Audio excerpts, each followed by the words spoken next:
বিসমিল্লাহির রহমানির রহিম। আসসালামু আলাইকুম ওয়া রাহমাতুল্লাহি ওয়া বারাকাতুহু। আশা করি আল্লাহ তাআলার অশেষ রহমতে আপনারা সবাই ভালো আছেন। আমিও ভালো আছি আলহামদুলিল্লাহ।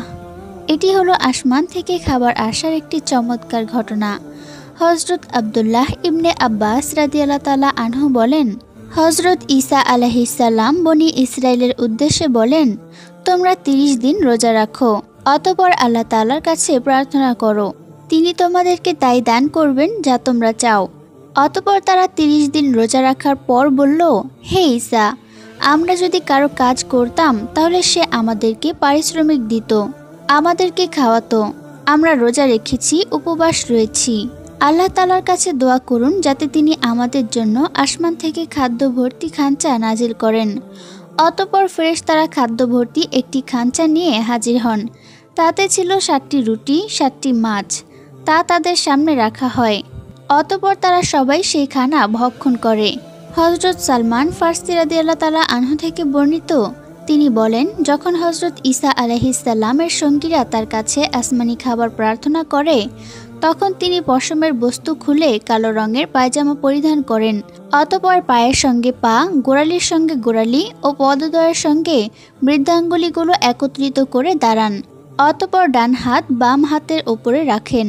তারপর মাথা নিচু করে বিনম্র হয়ে ক্রন্দন করে অশ্রু দিয়ে দাড়ি মোবারক সিক্ত করে দোয়া করেন, হে আল্লাহ, হে আমাদের রব, আমাদের প্রতি আকাশ থেকে খাদ্য ভর্তি খাঞ্চা অবতীর্ণ করুন। তারপর দুটি মেঘখণ্ডের মাঝে গোলাকার রক্তিম বর্ণের একটি দস্তরখানা অবতীর্ণ হয়। মানুষ তা প্রত্যক্ষ করে। হযরত ঈসা আলাইহিস সালাম তখন দোয়া করেন, হে আল্লাহ, একে রহমত হিসাবে নির্ধারণ করুন। আল্লাহ তাআলা তার দোয়া কবুল করেন। অতঃপর রুমাল দিয়ে আবৃত খাঞ্চা হযরত ঈসা আলাইহিস সালামের সামনে অবতীর্ণ হয়। তিনি যখন সেজদায় লুটিয়ে পড়েন, হাওয়ারীও তার সঙ্গেই সেজদায় লুটিয়ে পড়ে। তারা তাতে এমন সুগন্ধি অনুভব করে যা এর আগে কখনোই অনুভব করেনি। হযরত ঈসা আলাইহিস সালাম বললেন, তোমাদের মধ্যে যে ব্যক্তি অধিক আবেদ ও পুণ্যবান সে তা খোলো, আমরা তা থেকে খাবো ও আল্লাহ তাআলার প্রশংসা করব। ঈসা আলাইহিস সালামের সঙ্গীরা বলল, হে রুহুল্লাহ, আপনিই এর অধিক হকদার। অতঃপর হযরত ঈসা আলাইহিস সালাম তখন ওযু করে নামাজ পড়েন এবং দীর্ঘ মোনাজাত করেন। অতঃপর বসে খাঞ্চাটি খোলেন।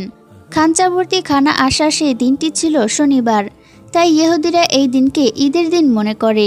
খাঞ্চায় যেসব জিনিস ছিল তা হলো কাঁটাহীন তৈলাক্ত একটি মাছ ভুনা, মাছের চতুর্দিকে ছিল বিভিন্ন ধরনের সবজি, মাছের মাথার কাছে ছিল লবণ ও ঝোল, লেজের কাছে ছিল 5টি রুটি, প্রতিটি রুটির একটিতে ছিল 5টি আনার, আরেকটিতে খেজুর, অন্যটিতে জৈতুন। অন্য এক বর্ণনা মতে একটিতে ছিল জৈতুন, আরেকটিতে মধু, আরেকটিতে ডিম, অন্যটিতে ছিল পনির, আরেকটিতে গোশত।